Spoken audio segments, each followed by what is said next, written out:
Olá pessoal, tudo bem com vocês? Sejam bem-vindos ao nosso curso de produção de conteúdo científico e jornalismo de dados. Esse é o terceiro módulo que a gente vai tratar de storytelling com dados. A gente também teve outros módulos, que é o primeiro que trata de pesquisa e uso de informação científica, entrevistas com cientistas e media training, esse módulo aqui de storytelling com dados e o módulo de produção de conteúdo em série e campanhas. Com esses 4 módulos a gente completa esse curso. Hoje, como um bom storytelling, a gente vai ver essas 6 etapas. Primeiro, o conceito de análise de dados, depois a transformação desses dados em informação, a estrutura do storytelling para poder contar essa história, as ferramentas que a gente vai usar para fazer storytelling com dados, alguns exemplos de storytelling com dados, exemplos reais, e também vamos dar uma passadinha rápida em como que a gente define o público-alvo, e quais são as características que a gente tem que ter nessa definição. Entrando então no conceito de análise de dados, a primeira coisa que a gente tem que ter é a pergunta. Se a gente não tiver uma pergunta antes de começar, a gente já pode querer correr lá para o resultado e tentar procurar resultado na análise de dados. E por que a gente está falando em análise de dados? Porque para ter um storytelling com dados, a gente precisa previamente ter uma análise. Essa é uma premissa, ou seja, algo que tem que vir antes do storytelling com dados. E aí o que acontece? Vamos pensar nas etapas. A primeira, a pergunta. A segunda, a busca dos dados. A terceira, a limpeza dos dados. Na quarta, a análise em si desses dados e depois a comunicação. Então, quando a gente faz essas 5 etapas nessa ordem, a qualidade desses dados que a gente vai ter para depois comunicá-los através do storytelling tem uma probabilidade muito maior de ser excelente. Se a gente for focar, por exemplo, direto na comunicação dos dados e como eu quero que aquilo saia, e eu nem tenho uma pergunta, isso pode causar um problema muito sério. Às vezes a gente tem um banco de dados cheio de coisa lá dentro, cheio de informações, e a gente fica analisando, olhando aquele banco para ver se a gente acha alguma coisa dentro dele, alguma associação entre uma variável e outra, ou qualquer coisa que a gente queira comunicar, e depois de ver isso, a gente aí faz a pergunta. Isso não é indicado. O indicado é sempre começar com a pergunta, porque ela, bem definida, ela leva a nossa análise adiante. E aí, o que é um dos principais problemas que a gente tem quando a gente não começa pela pergunta? É o nosso viés de confirmação. Que isso é importantíssimo falar desse viés para análise de dados, justamente porque ele pode atrapalhar muito baseado nas nossas crenças. Se a gente olha, por exemplo, para uma pesquisa que a gente vai fazer, sei lá, por exemplo, uma análise de efetividade de vacinas, e a gente já vai tentando esperar que aquela vacina seja segura ou não seja segura, a gente já pode incorrer num viés de confirmação, o que é muito complicado. Além disso, é essencial. O que os dados nos dizem? Eles não falam sozinhos. Isso é uma coisa que a gente tem que ter muito claro. Os dados sempre vão passar por análises humanas. E aí a gente, como seres humanos, vai olhar para esses dados e aí a gente vai ver se a gente vai correr em algum viés. Por isso que a gente tem métodos de análise de dados para garantir que todos esses vieses que venham com essa análise de dados sejam eliminados antes da fase de comunicação. Então, a aula é sobre storytelling com dados, mas eu acho muito importante a gente começar com essas etapas, porque isso é uma coisa que pode atrapalhar todo o andamento da nossa contação de histórias. E aí, quando eu falo no conceito de análise de dados, a gente tem alguns vieses também que é importante lembrar, como o viés de associação. Aí vocês estão vendo essa figurinha aqui. Essa figurinha ela mostra um exemplo de uma potencial associação correta. Vocês estão vendo que tem 2 grupinhos que eles fazem uma intersecção entre si apenas num ponto. Quer dizer, então a gente tem ali, por exemplo, ó, a gente tem A, tá vendo aquela letra A ali, está dentro de S1, e A também está dentro de S2. Beleza, então quer dizer que B está em S1 também? Não, B está só no S2. Então isso é uma coisa que às vezes a gente pode, sem querer, dizer, bom, eu estou achando A em S1, estou achando B em S2, eu vou achar A em S1 também. E a gente faz esse viés de associação, e isso pode atrapalhar toda a nosso storytelling.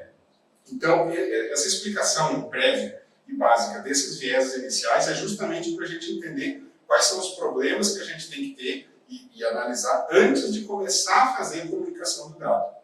E aí, então, tendo essa análise de dados e cuidando, principalmente essas partes de viés, de confirmação, de associação, a gente transforma esses dados em informação.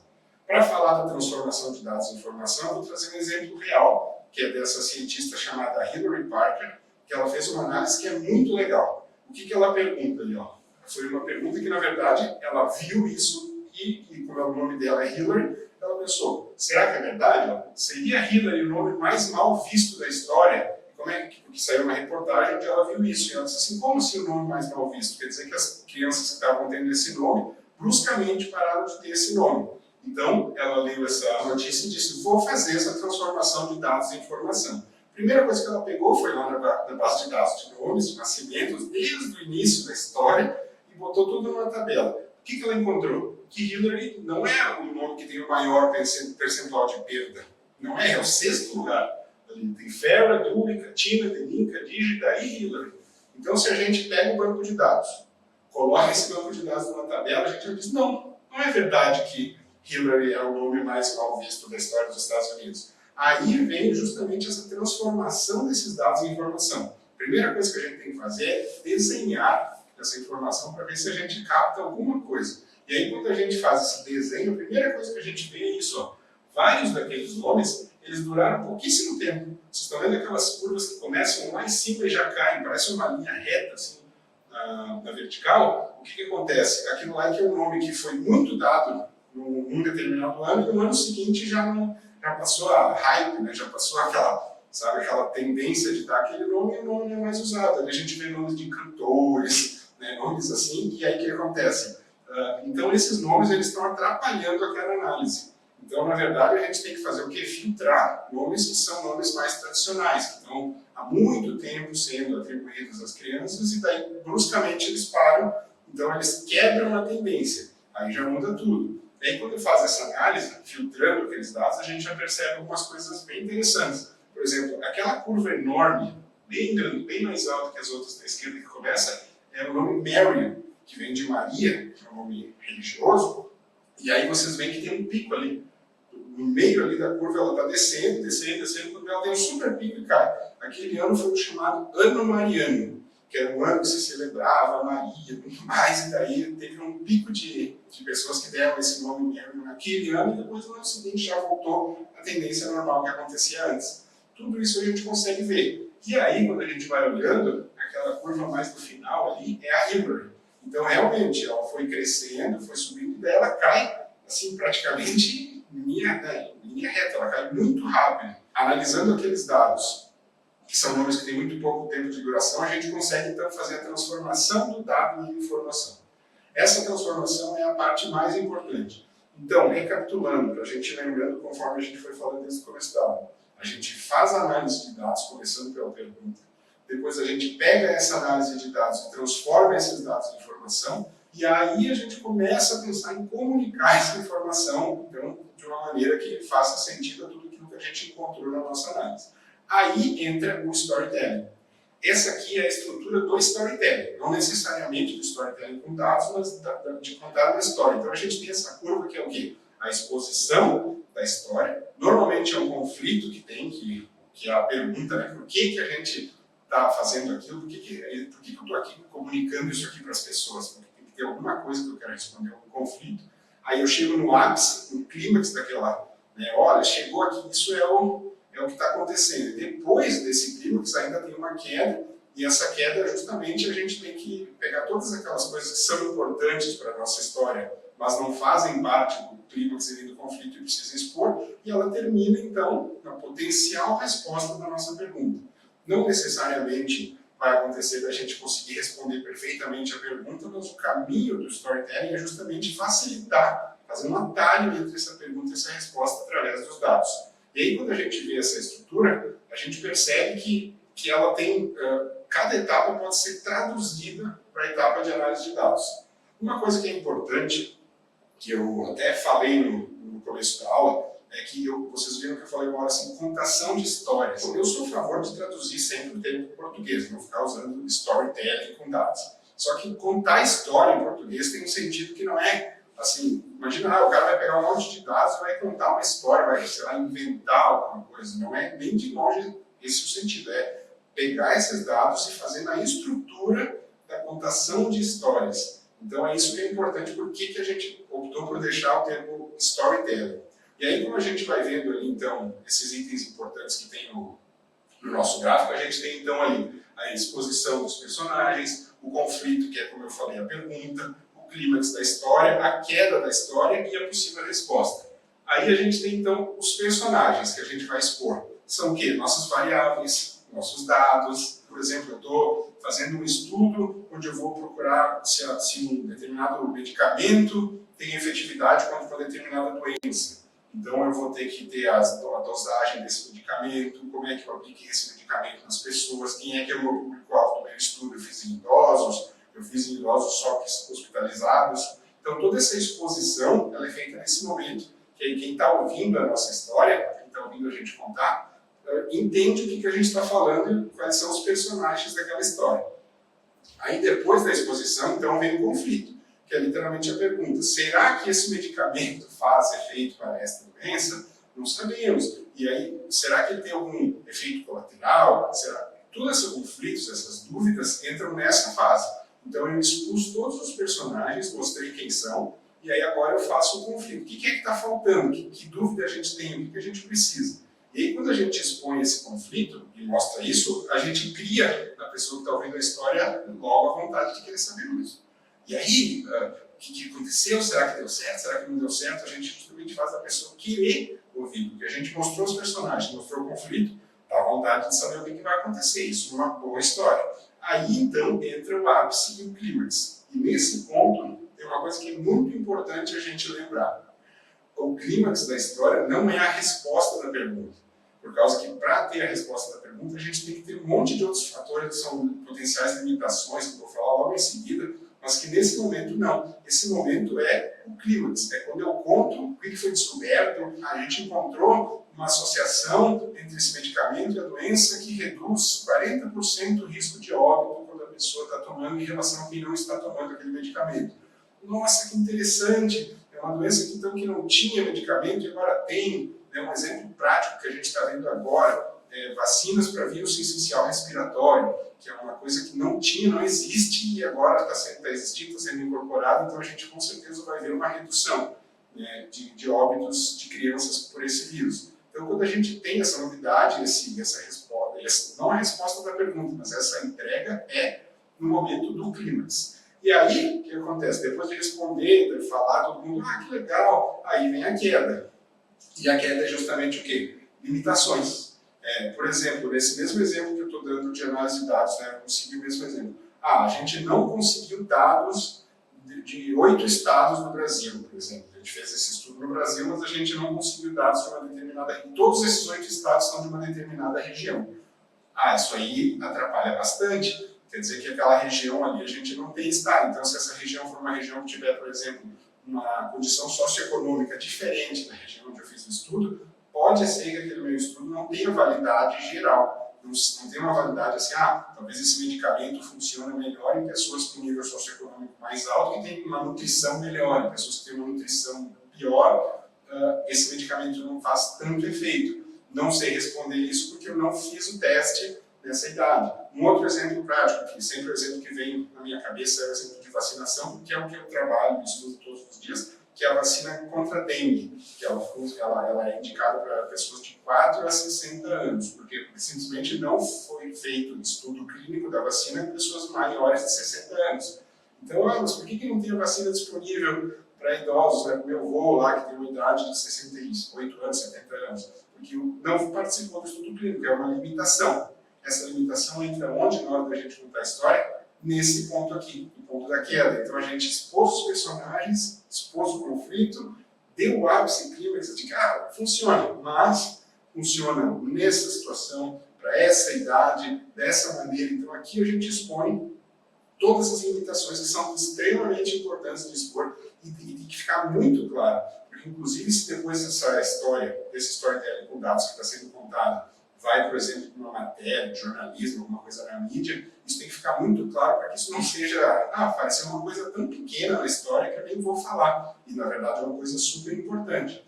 Só que como ela não faz parte do clímax, daquela sensação que a gente teve de investigar e fazer análise e contar, ela tem que entrar nessa fase da queda. E, por último, então, a gente tem a resposta. Aí sim, quando a gente soma o conflito, o ápice e as limitações, aí a gente tem uma potencial resposta para a nossa pergunta inicial. E essa é a comunicação de dados. Um exemplo do que a gente viu na fase emergencial da pandemia de Covid-19 eram muitas pessoas que pediam assim, o que vai acontecer? Quando que será que vai ser o pico da doença? Quando que será que vai terminar? Ou quantos leitos de UTI será que vão ser utilizados? As pessoas faziam muito essa pergunta.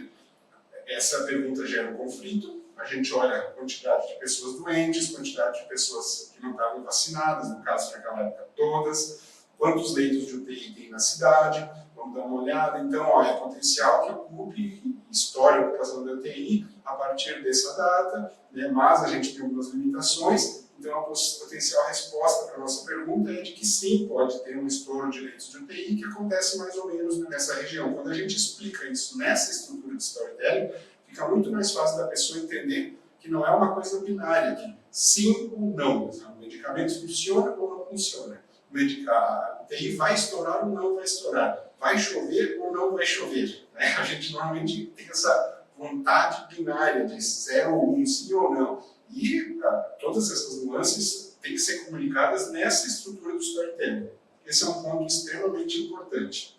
Aí, beleza, entendi como é que faz, entendi a estrutura, e como é que eu faço para, afinal, pegar o meu texto que eu escrevi ou minha análise de dados e partir para o storytelling. Aí entram as ferramentas para o storytelling com dados.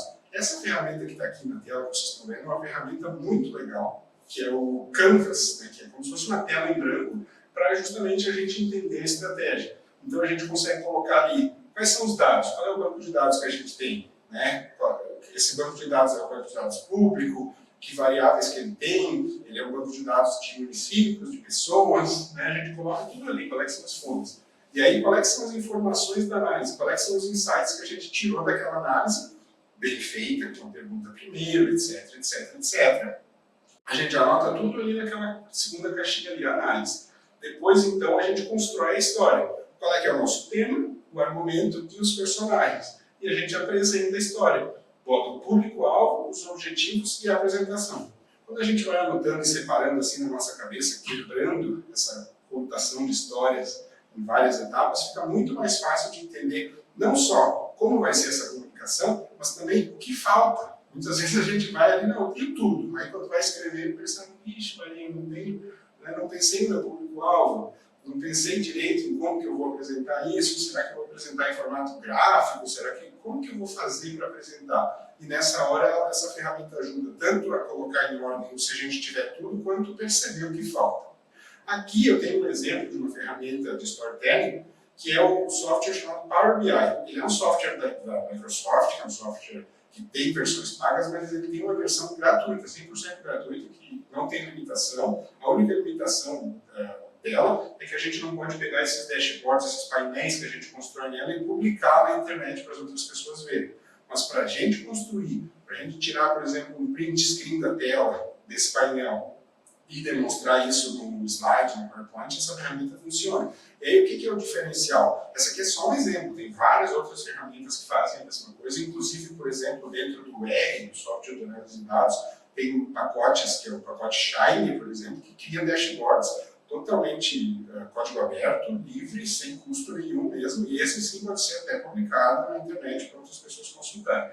Aqui é só para ver de uma forma mais bonitinha quais são as possibilidades.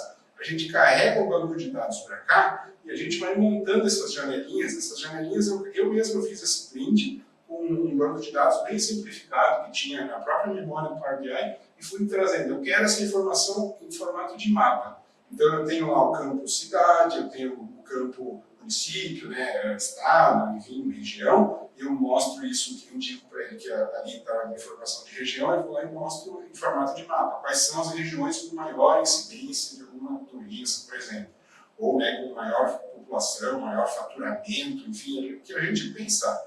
Aí a gente tem ali um gráfico que a gente chama de tree map também, que a gente consegue ver quais são as variáveis que são maiores de uma forma muito mais legal de ver do que um gráfico de pizza, por exemplo, que a gente talvez não conseguisse. A gente tem gráficos de barras, a gente tem, enfim, várias ferramentas e várias opções, né, de funções da ferramenta Power BI que a gente pode usar para fazer isso. Então, se a gente usa o Canvas, né, que é esse aqui, para delinear tudo, depois a gente começa a testar essas formas de apresentar, a gente vai criando essa nossa história. E aí, é muito importante a gente entender como que a gente quer apresentar. A gente quer apresentar em forma de gráfico, a gente quer desenhar aquilo que a gente está falando, a gente quer usar painéis, por exemplo. Qual é a diferença? Painéis é um monte de gráficos de vários tipos, que inclusive nem necessariamente são gráficos, podem ter até tabelas em textos, que conforme o usuário vai filtrando a informação daquilo que vai se apresentando na história, a gente vai transformando aqueles gráficos e aqueles textos no filtro da pessoa. A gente pode ter, por exemplo, um gráfico que mostra a vacinação por estado, mas a gente pode ter uma tabela que mostra o estado e o percentual da cobertura vacinal do lado do gráfico, conforme a gente vai filtrando por região, isso vai mudando em tempo real. Tudo que são ferramentas que ajudam na hora de contar essa história. E, por fim, relatórios. Normalmente, relatórios para análises posteriores, né, porque a gente fez a apresentação da história, e nesse relatório vai o que a gente chama de escrita ativa, que é o quê? Com indicações, facilitadores, demonstrações. Por exemplo, mostra o gráfico, bota uma seta mostrando que aquele ponto do gráfico é o ponto onde a tendência inverteu. Tudo isso pode ser feito e deve ser feito, porque o objetivo é facilitar a comunicação e o entendimento. Então, quando a gente faz todas essas etapas, a chance do nosso storytelling com dados ter sucesso é muito maior. Aqui, por exemplo, que é um exemplo real, que é o nosso painel de dados da Rede Análise, que é um grupo de cientistas voluntários do qual eu faço parte, que a gente fez várias análises e vários gráficos justamente para mostrar para as pessoas a situação da pandemia de Covid-19 na fase emergencial. Aí o que esse gráfico está mostrando? A gente vê duas coisas, uma coisa vermelha e uma coisa branca, uma coisa preenchida em uma linha. O que é isso? Isso é a ocupação da UTI de São Paulo no tempo. Então, quando a gente vê essa mudança, isso significa os dias passando, os meses passando, e ali é a ocupação. Como é que a gente vê a ocupação? Essa parte pintada, vermelha, é o número de leitos disponíveis que tinha. Eu ia no hospital, tinha, sei lá, 10 mil leitos, depois 13 mil, 14, 15 mil leitos, conforme iam abrindo. E a linha é o quanto desses leitos tinha um paciente ocupando ele. Então a gente consegue ver, por exemplo, que ali bem no começo do gráfico tem uma distância entre a linha branca e o topo, quer dizer que a UTI não estava cheia. Mas aí a gente foi subindo essa linha, e vocês percebem que a montanha vermelha vai subindo junto com a linha, sempre um pouquinho à frente. Ou seja, essa ocupação de UTI ela nunca chegou a 100%. Não tem nenhum momento onde aquela linha branca ela ultrapassa a montanha vermelha. Então a gente via, conforme ia passando as notícias, assim, a ocupação de UTI está em 90%. Aí passava um tempo, continua em 90%. Aí depois com 90%. Daí se a pessoa vê assim, a pessoa diz, então não está mudando nada. Não, pelo contrário. A gente percebe que foi aberto tanto leito ali, dá para ver aquela montanha crescendo, crescendo, crescendo, e a gente consegue ver o quê? Que a ocupação nunca chegou a 100%, mas ela foi totalmente dinâmica. Então, quando a gente vê aquela linha crescendo daquele jeito, aquele foguete, né? A linha estava indo assim, e quando vê ela faz isso aqui e decola. Isso significa que, independente de ter a quantidade de leitos ou não ter, não ia ser humanamente possível atender aquela quantidade de pessoas. E aí, claro, nesse gráfico aqui, por exemplo, não tem essa informação, que eu vou falar agora, mas é uma informação importante. Aquele pico lá, o máximo que chegou a 13 mil leitos. Isso é o estado de São Paulo, em torno lá de 45 milhões de habitantes. Vamos botar um valor, né, para a gente entender um valor simplificado. 13 mil leitos para 45 milhões de habitantes. A França, o país França, que tem em torno de 60 milhões de habitantes, chegou a 5 mil leitos no auge. É só para entender. Então, se a gente mostra isso, caramba, o estado de São Paulo chegou a 13 mil e o país inteiro da França chegou a 5 mil de máximo desse mesmo gráfico, pô, isso é uma diferença. É uma informação importante que ajuda a pessoa a entender a escala. Porque aqui, esse gráfico tem uma intenção, mostrar para vocês como a ocupação de UTI é dinâmica, ela muda ao longo do tempo bastante. Então, por mais que ela podia ficar sempre 90%, a quantidade de pessoas que estão ocupando esses leitos é totalmente diferente. Essa outra informação que eu falei da França versus Estado de São Paulo é uma informação que pode ajudar e depende do público-alvo, depende do que está sendo passado. Aqui tem uma outra que é bem legal, bem interessante. Aqui nós temos 3 imagens sobrepostas. A primeira é uma planilha de Excel, que seria uma representação do dado bruto.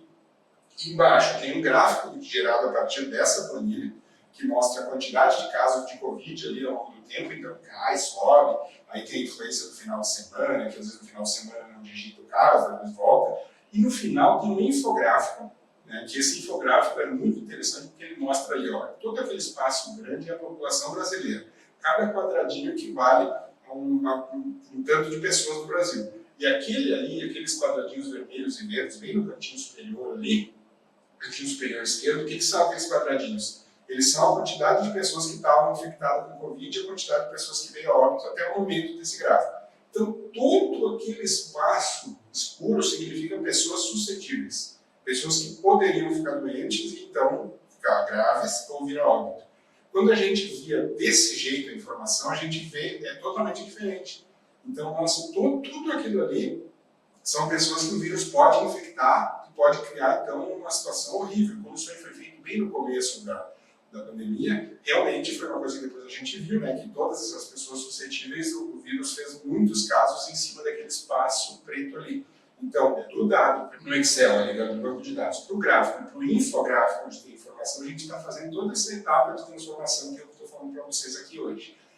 Esses eram os exemplos de gráficos. Aqui é o exemplo de painéis que eu falei antes. Aqui a gente tem o quê? Um painel que traz justamente um monte de informações. Esse é o painel também da rede análise de casos óbitos de Covid do mundo inteiro. Então a gente tem na direita um filtro por país e a gente consegue ver quantos casos tem total, desde que começou, quantos casos a gente teve nas últimas 4 semanas, que é aquelas barrinhas mais espaçadas, quantos óbitos totais teve, quantas internações em UTI, quantas pessoas estão vacinadas, qual é a cobertura vacinal, então tudo isso que a gente vai vendo, conforme a gente vai filtrando esse país. Aqui é um vídeo do Chile, eu botei o Chile porque o Chile é um país que tem uma cobertura vacinal bem interessante para a Covid-19, então a gente consegue ver claramente a diferença entre aquele gráfico que diz ali 5.410.006 casos e 66.380 óbitos. A gente vê que o gráfico de óbitos é muito menor, ele praticamente não existe, não aparece, justamente porque eles têm uma cobertura vacinal muito importante, muito significativa, que é uma das coisas que a gente tem.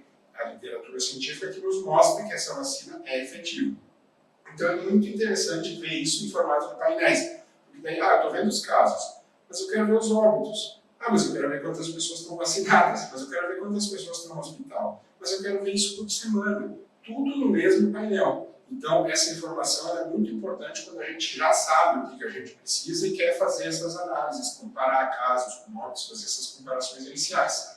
Então, é muito importante a diferença entre gráficos e painéis. E, por último, aqui, relatórios. Isso aqui é muito interessante, porque isso aqui também foi feito dentro do Power BI, que foi um produto que eu fiz, que a gente tem a consulta ao Cadastro Nacional de Estabelecimentos de Saúde, né, que o que acontece? A gente consegue ver quantas salas de vacinação tem no país, quantas salas de vacinação tem por estado, se essas salas estão ativas, se elas têm ou não têm o material de vacinação, se elas têm as doses, tudo isso está cadastrado lá no banco de dados do CNES, que a gente chama aqui de Cadastro Nacional de Estabelecimentos, mas a gente consegue transformar isso num relatório em formato de texto, tabela, que é interativo e a gente também consegue filtrar. Isso muitas vezes é super importante quando a gente quer colocar aquela tabela na nossa contação de histórias com dados. Então é muito importante diferenciar entre gráfico, painel e relatório, mas sempre da forma mais ativa possível, com indicações e tudo que está fazendo. E aqui é um outro exemplo, também que eu acho muito interessante, que aqui é um exemplo qual é que foi o impacto da Covid-19 no país. A gente tem então ali em cima 2017, 18, 19, aqueles 3 gráficos, e embaixo 20 e 21.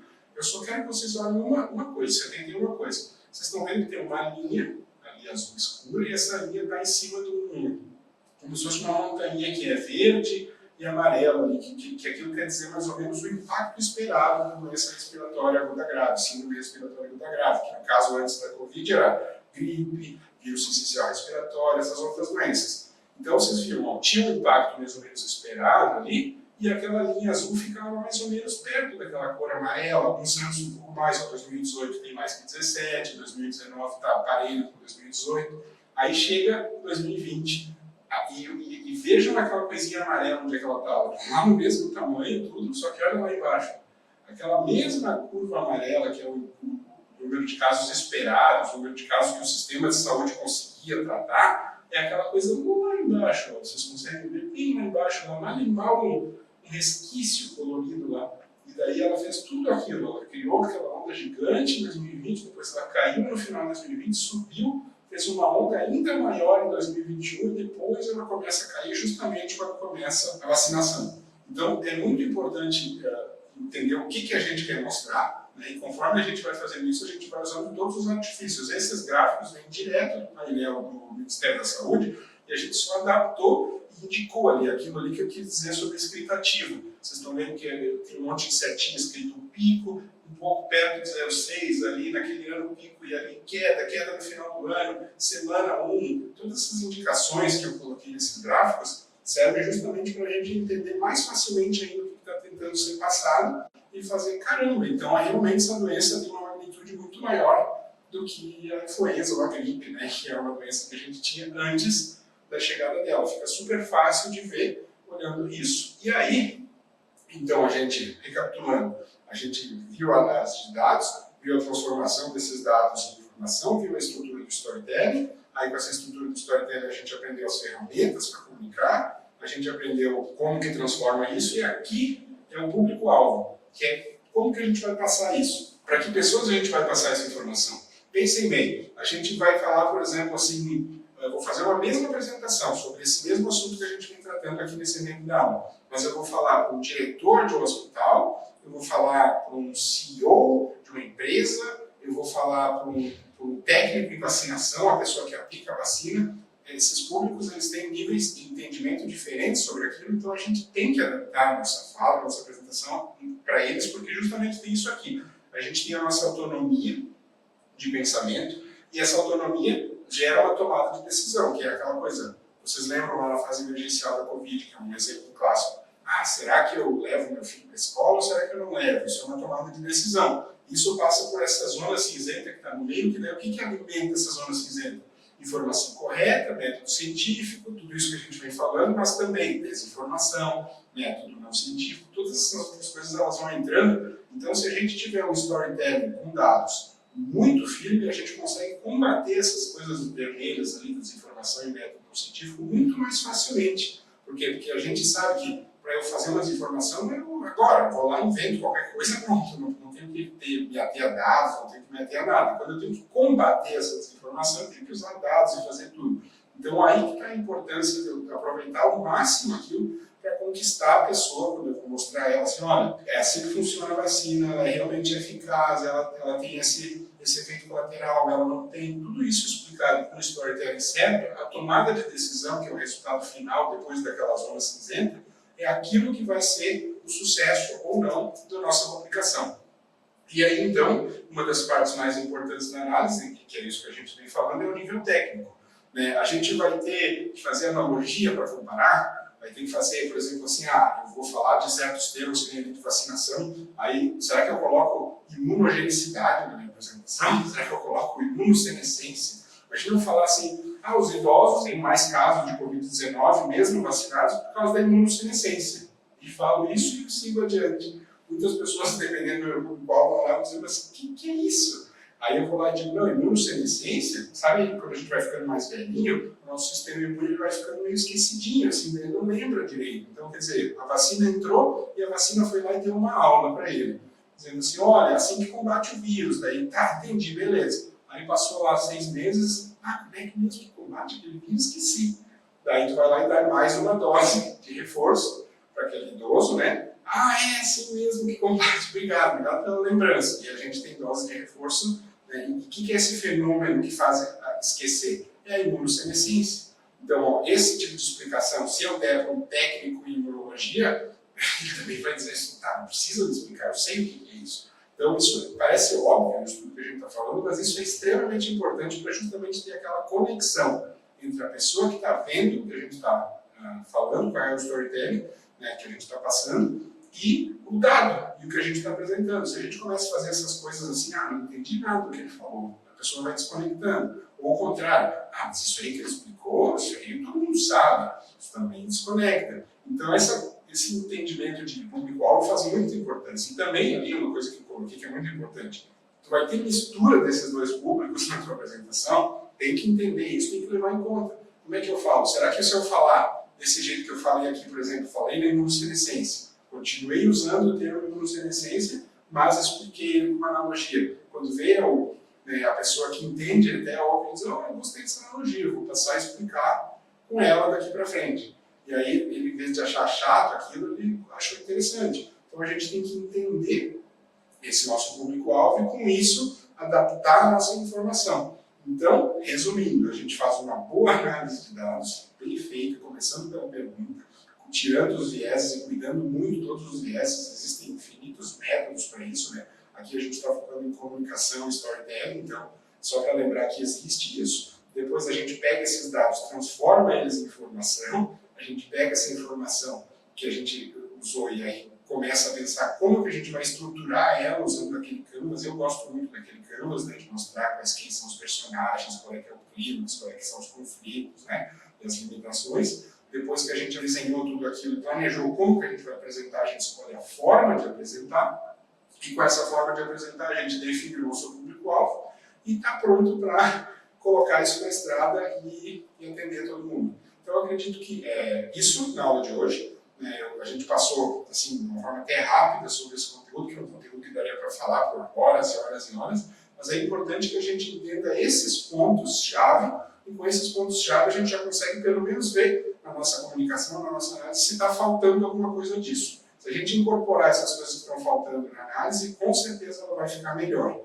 Então é muito importante entender isso e sempre lembrar, storytelling com dados. Né? Sempre a gente não está inventando nada, não está criando nada, está pegando os dados, fazendo uma análise, ou às vezes até pegando uma análise pronta de um cientista que fez essa análise e comunicando em forma de storytelling dessa maneira com todas essas ferramentas. Então é isso que é importante. Na próxima aula a gente vai ver produção de conteúdo em série e campanhas, a gente vai falar sobre objetivos e estratégias, papéis desempenhados na campanha, calendário da campanha e avaliação da campanha de impacto social.